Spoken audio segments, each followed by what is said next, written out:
The way it works, I'd recommend looking it up. You can watch videos of it online because it's a little complicated. I think everybody will get it once it becomes the NFL rule. But basically, the kicker's still back at the 35 or the 30 or wherever.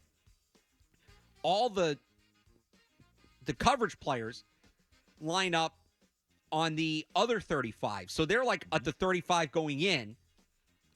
The return team lines up. In the XFL, they did a 5-yard bumper. I think the NFL is going to do a 10-yard bumper. So they're basically 10 yards apart from each other, 10 in either 9 or 10, and then you have 1 or 2 returners deep.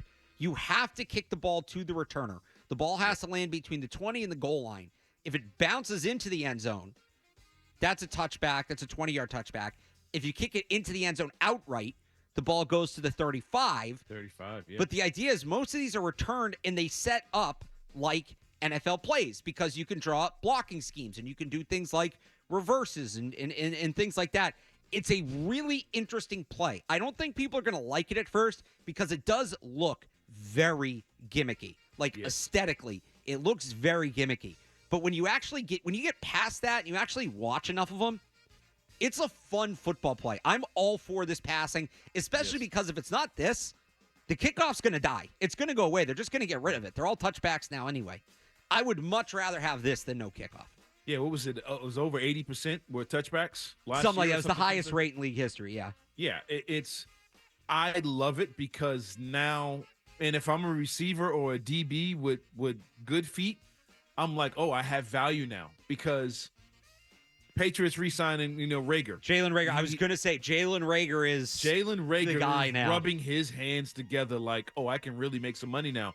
Now you can go back to the Deontay Hall throwing up the X's. You can go back to, I can't keep forgetting his name in Chicago. Devin Hester. Going to the Hall of Fame. Devin Hester.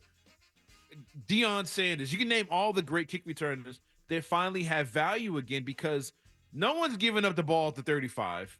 Nope. No one's going to willingly do that. So now you're going to get more kick returns. Like you said, there's going to be more space, more chances for gimmicks.